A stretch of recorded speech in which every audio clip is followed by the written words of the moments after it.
Hagas lo que hagas, que sea hecho con amor, sin ser tu meta el reconocimiento. Ayuda a quien lo necesita, sin gritarlo a los cuatro vientos. Porque el mundo está lleno de aduladores que pronto serán olvidados, mas, quienes han obrado con humildad, serán enaltecidos. Javier O. Ortiz P.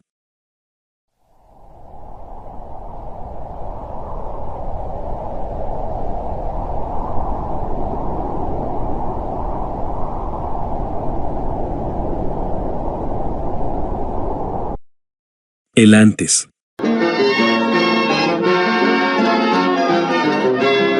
Mañana cuando me vaya. ¡Alerta palomita! Y después de la música folclórica.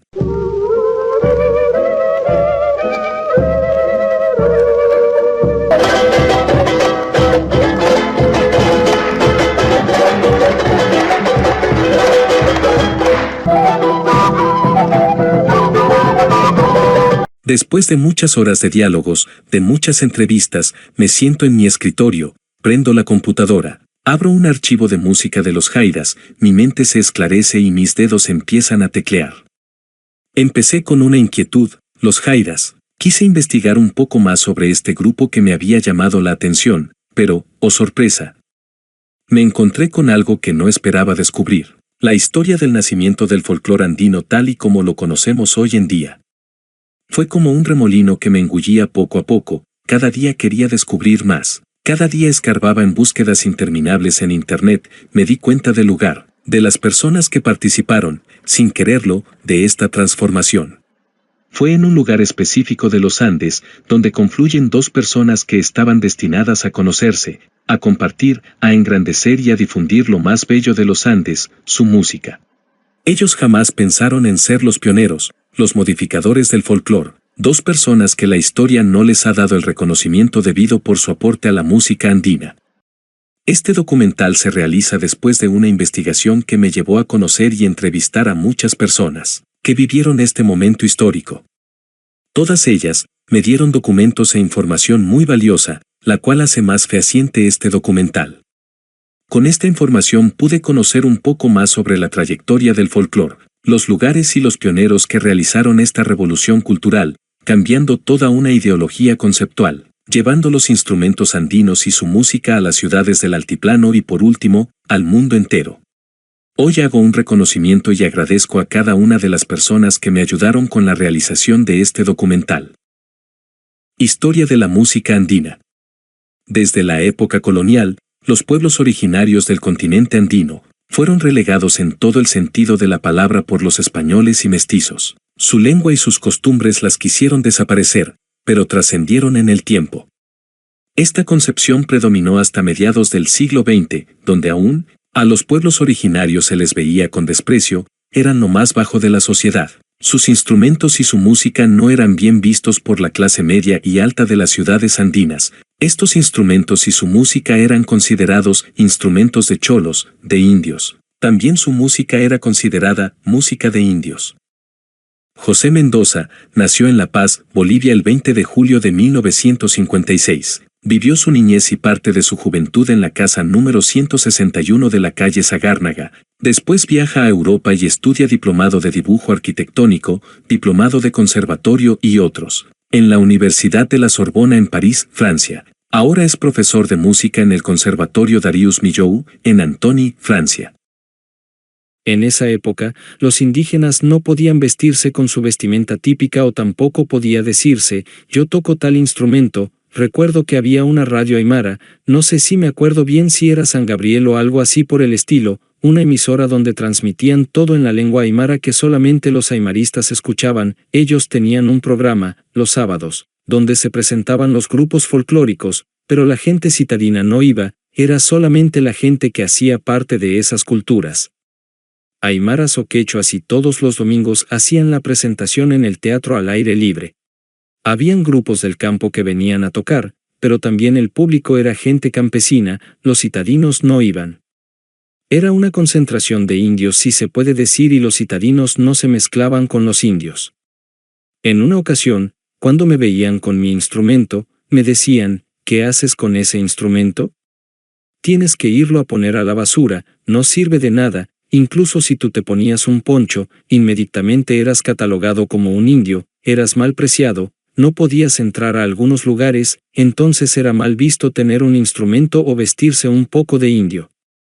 Yo me acuerdo que en esa calle, la calle Sagárnaga, cuando los campesinos venían con sus productos y no tenían la cédula de identidad, pagaban una multa a la policía. Era increíble esa situación, había mucho escándalo, porque la gente que venía del campo tenían que tener una autorización para entrar a la ciudad y eso lo conseguían entrando a la ciudad de El Alto, donde está el aeropuerto o saliendo de sus comunidades, era increíble. Expresa José Mendoza. La influencia de los años 60 en la música folclórica. Fue en el año de 1966 donde se confabuló el universo, fue el Big Bang cultural. Fue la unión de esas dos grandes estrellas que estaban destinadas a unirse y explotar, para traer luz al folclore andino, creando nuevas formas de interpretación y melodía. Para poder conocer un poco más sobre el folclore andino, debemos saber que es en este año, donde se parte en dos la historia de la música andina, siendo Bolivia el eje principal, para luego difundirse por todo el continente andino y el mundo entero. Todo esto era el folclore tradicional, pero eso cambia a mediados de los 60, cuando llegan los jairas, con una propuesta completamente distinta. Introducen la quena y la zampoña, que no tenían cabida en el folclore fuera de los pueblos. Indica Fernando Hurtado Valdivia, antropólogo, músico e investigador. Director del proyecto. Ajayus de Antaño, quien me facilitó algunas de sus recopilaciones y los invito a que visiten su canal. De acuerdo con la época y la moda, el folclore tenía una instrumentación de orquesta, de estudiantina, de tríos de cuerdas, de piano con arpa o con charango, etc. Sonidos distintos de los que conocemos hoy donde hay quenas y zampoñas. Dice Fernando Hurtado Valdivia. Para estas fechas, 1966, la juventud estaba influenciada por los Beatles, por el rock, por los boleros, por la música argentina. La música andina era solo de los pueblos originarios, se escuchaba en las periferias, nunca en las ciudades. Por mucho tiempo, era considerado un género populachero, despreciado, marginado.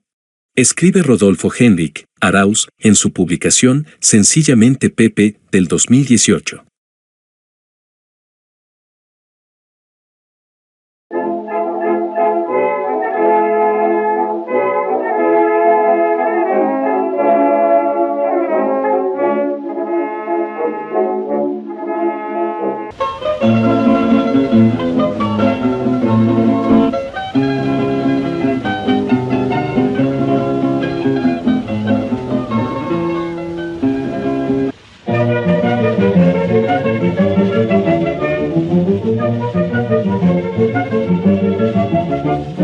He querido ser amado por nunca.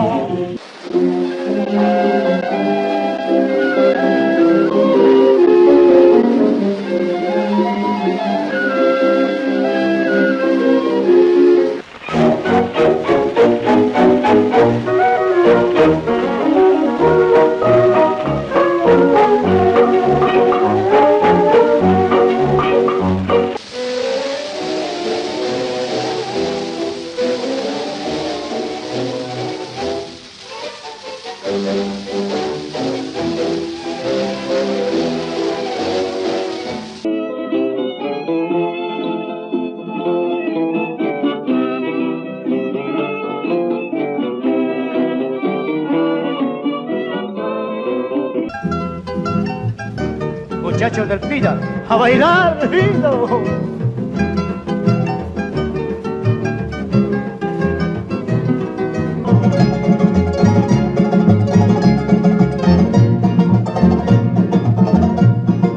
Naranjita y pinta, pintita. Naranjita y pinta, pintita. Bailemos alegres, todos sin cesar, parejas a bailar. Pinta voladorita, pintita, reina de todas las flores, pinita. Cucupito del campo. Va sin descansar, un carretero con su carga a la ciudad. La música andina es conocida principalmente por los sonidos de sus instrumentos, como la quena,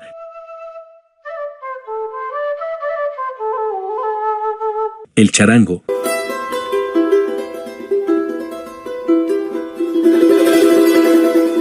la guitarra, el bombo y las zampoñas. Estos instrumentos son los verdaderos embajadores de toda la región andina, desde Argentina hasta el sur de Colombia. Pero ¿cuándo se realizó este cambio? ¿Dónde se catapultó el folclore andino? ¿Quiénes fueron sus precursores? Estas preguntas y dudas no las encontrarás en ningún video realizado hasta ahora en YouTube. Como amante del folclore, comparto con ustedes esta investigación que realicé rescatando parte de esa historia. Lenny Bayón nació en La Paz, Bolivia, el 13 de mayo de 1946. Estudió ballet y danza española en La Paz. Al salir exiliada hacia Venezuela, estudia maquillaje de cine, teatro y televisión en Fundarte. Actualmente trabaja en Avia Yala Televisión. Agradezco la ayuda, el apoyo y acompañamiento de Lenny Bayón, única hija de Pepe Bayón. Es por medio de ella quien inicialmente me pone en contacto con personas que vivieron este momento histórico, de la cultura y del folclore andino. Pero, ¿cuándo se realizó este cambio, y dónde se catapultó el folclore andino? Con la información recopilada, me di cuenta que es en el año de 1966, en la ciudad de La Paz, Bolivia, donde se lleva esta transformación. Inicialmente en el año de 1965 se funda la Galería de Arte, Artesanía y Folclor Naira, convirtiéndose en la primera galería privada y en el Centro Cultural de Bolivia. Luego, en el año de 1966 la Galería Naira estudia otra propuesta: apoyar, patrocinar y auspiciar la primera peña folclórica en La Paz, es la Peña Naira, quien se convierte en el epicentro de los músicos bolivianos y del exterior, fue la catedral del folclore andino. Tanto la galería, como la Peña Naira, fueron esa estrella que fue atrayendo planetas, formando rápidamente su propio sistema solar, o mejor dicho, fue formando una nueva identidad cultural, artística y musical. Ellas dos formaron una nueva cosmología para los pintores, artistas, escritores, poetas, titiriteros, grupos musicales, etc., para luego irradiar y expandirse por todo el continente andino y posteriormente, por el mundo entero. Hablemos inicialmente de la calle Zagárnaga, la casa número 161 de la misma calle y de la Galería de Arte, Artesanía y Folclor Naira. La calle Zagárnaga, historia e importancia de la casa número 161 de la misma calle. Transcribo parte de una de las entrevistas que me concedió el maestro José Mendoza. Esta calle, la calle Zagárnaga, hasta finales de los 60s o principios de los 70s, era una calle de comerciantes, era la calle de las telas, habían bastantes judíos que vendían telas, estaban los chinos que tenían ferreterías, estaban también los comerciantes de fruta donde se encontraban los tambos, estaban en la calle Zagárnaga y calle Linares, y el resto de las casas servían como depósitos de mercadería que llegaba de otras regiones y la gente que venía a esta calle, a esta zona. Era la gente que venía de los Yungas o de Sorata y sobre todo la gente aymara que venía de la región de Tiwanaku, trayendo papas, chuño y esas cosas así. Explica José Mendoza. En uno de los tantos diálogos sostenidos con Lenny Bayón, le pregunto, ¿cómo era la calle Zagárnaga en los años 60? ¿Es lo que actualmente se conoce? Tengo entendido que la calle Zagárnaga siempre ha sido de locales, y, en esos locales, ¿se vendían artesanías? No, en la Zagárnaga no había nada de artesanías. Ahora, José Mendoza me ha recordado que en la esquina, sí, había un señor que vendía vestuarios, que los artistas que venían a actuar a Naira, alquilaban ropa de ahí. Este local estaba ubicado en la Zagárnaga y Murillo, vendía trajes y algunos tejidos, pero en ese tiempo, no había artesanía, no había nada. Me responde Lenny. La casa era como un conventillo, era una casa donde habían varias familias, vivía mucha gente que hacía comercio, la casa tenía 2 patios, me acuerdo que en los patios había una fuente de agua, pequeñas fuentes de agua, como una pila. Estas fuentes o pilas de agua desaparecen cuando llega una de las primeras imprentas a La Paz, a esta calle, la calle Zagárnaga, la imprenta Papeleta Valorada, cuyo director era don Pepe Bayón. Cuando llegó esta imprenta, la casa se transformó bastante, se puso más moderna, se podría decir. Incluso, el patio era de piedra, bien adornadas, pero al llegar la imprenta, el primer patio fue cubierto con cemento. El único patio que quedó más o menos a la antigua, era el segundo patio, donde después viviría Gilbert Fabre. Luego, la imprenta desapareció de la noche a la mañana y se trasladó a la universidad. Entonces el señor Pepe Bayón se quedó con este local para poder hacer otra actividad, que llegaría a ser la Galería de Arte, Artesanía y Folclor Naira. Recuerda José Mendoza. La casa número 161 de la calle Sagárnaga era una casona enorme, donde vivía mucha gente, porque era una especie de conventillo. Era una casa como de 3 pisos, donde tenía 2 patios, uno al bajar, al entrar y otro en la parte de atrás, pasando un zaguán, se pasaba entre 2 paredes a los lados. Me explica Lenny Bayón. Historia e importancia de la Galería de Arte, Artesanía y Folclor Naira. Naira fue el nombre que deciden ponerle a la primera galería privada de Bolivia Jorge Bayón y Jorge Carrasco, en la ciudad de La Paz. Esto me expresa Lenny Bayón, su hija. Pepe Bayón y Jorge Carrasco habían resuelto ponerle ese nombre de Naira, porque mi papá hablaba aymara, entonces, él decía que significaba mirada profunda, era la traducción de la palabra Naira. La Galería de Arte, Artesanía y Folclor Naira estaba ubicada en la calle Sagárnaga número 161 en La Paz, Bolivia. Este lugar de la calle Sagárnaga era un lugar muy bello, de construcciones muy antiguas. Además, en la esquina está una hermosa basílica que se llama San Francisco, una iglesia colonial bellísima. Todas esas casas eran coloniales. A la entrada de la galería había una tienda de telas. En esa calle había tienda de telas, tiendas de botones, de cintas, tiendas de herramientas. Me sigue explicando Lenny. La idea de mi padre era, decía, los artistas no tienen un lugar para exponer sus obras, para hacer su teatro, para mostrar sus libros, para mostrar su platería, para mostrar todo el arte que se produce en Bolivia. Entonces tiene que haber un espacio para que ellos puedan vender y puedan tener dignidad en su vida. Esa fue la idea de hacer la Galería de Arte, Artesanía y Folclor Naira. Me indica Lenny Bayón, única hija de Pepe Bayón. Con esta idea Pepe Bayón habla con quien sería su socio. Ya después funda la Galería Naira, con un pintor boliviano que se llamaba Jorge Carrasco Núñez del Prado, quien había llegado de Francia. Entonces mi padre le pide que sea su socio. Continúa explicando Lenny Bayón. De esta manera se funda el 21 de enero de 1965 la Galería de Arte, Artesanía y Folclor Naira. Sus fundadores fueron Pepe Bayón, el pintor boliviano Jorge Carrasco Núñez del Prado, Lenny Bayón y Simone de Carrasco, esposa de Jorge.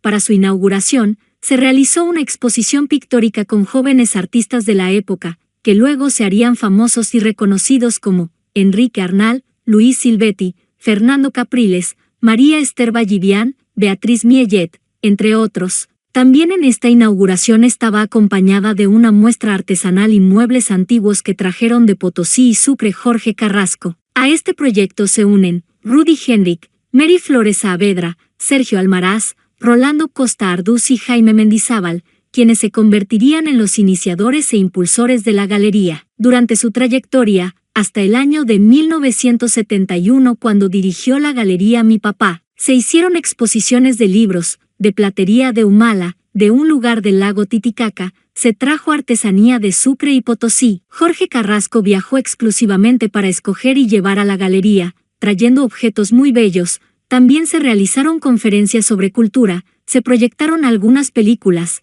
después se formaron 2 grupos de teatro, hubo danza, los jueves se escuchaba música con un reproductor de esos que tenían rollo, ahí se hablaba, se discutía, una vez por semana se reunían los intelectuales, eran tertulias sobre lo que les interesaba en ese momento. También se hicieron recitales de guitarra, uno fue de un señor Suárez si mal no recuerdo, Javier Calderón, Alfredo Domínguez y Pepita Cardona y Tito Yupanqui. Esto se realizó antes que se convierta en peña. Todas las manifestaciones artísticas se desarrollaron en la Galería Naira. Meses antes del golpe de Estado, se dieron clases de alfabetización, porque en el lugar donde estábamos de la calle Murillo para arriba, había gente que no había estudiado, que eran analfabetas. Entonces mi padre contrató personalmente a un profesor para que diera clases de alfabetización. Recuerda Lenny. Como yo vivía con otros muchachos allí, teníamos acceso a todas esas actividades. Yo vivía en el mismo patio donde estaba la Galería Naira. Entonces con los otros muchachos podíamos asistir libremente a las actividades que empezaban en este local.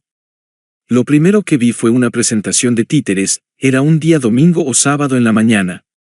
Después empecé a ver las primeras exposiciones de artesanía, de pintura, como también de teatro, poesía y un momento dado llegó la música, que eran músicos citadinos, tocaban 3 o 4 temas. La suerte ha sido de que Gilbert Fabre ya había recibido información sobre un centro cultural, la Galería Naira. Llega a este lugar y encuentra a Pepe Bayón, donde, creo que congeniaron mucho con las ideas y de esta manera apareció la Peña Naira, con Gilbert Fabre y Pepe Bayón, me comenta José Mendoza. También mi padre creó el Premio Naira de Pintura, se llevó a cabo por 3 años, en el año de 1971, un mes antes de que hubiera el golpe de Banzer, se había convocado a la participación del premio, llegaron 71 cuadros para ser seleccionados para el premio, resulta que vino el golpe y de esos 71 cuadros, muchos se perdieron. Mi padre estuvo al frente de la galería hasta el año de 1971, cuando sale al exilio porque Banzer entra al gobierno y nos vamos a Venezuela. Continúa su diálogo Lenny. ¿Por qué fue importante la llegada de la Galería de Arte, Artesanía y Folclor Naira? Primero, se creó para que los artistas pudieran tener una mejor calidad de vida. Segundo, llevó a la paz, artesanía autóctona y se expuso de manera permanente en ella. Tercero, fue un centro de educación no solo en el arte y la cultura, sino también, se preocuparon por sus vecinos y se dictaron clases de alfabetización. Cuarto, generó un cambio comercial en la calle Sagárnaga, donde hoy en día es un lugar de visita obligada de los turistas para obtener artículos autóctonos de Bolivia. Quinto, fue un centro de exposiciones, de arte, de cultura, de tertulias, donde era visitada por embajadores, extranjeros y público en general. Sexto, todas las personas que interactuaron en la Galería Naira, hoy en día, son personas reconocidas en cada una de sus profesiones. Séptimo, también porque inspiró a la niñez y juventud a mejorar su calidad de vida. Octavo, porque de ella nace la Peña Naira, que después hablaré de ella.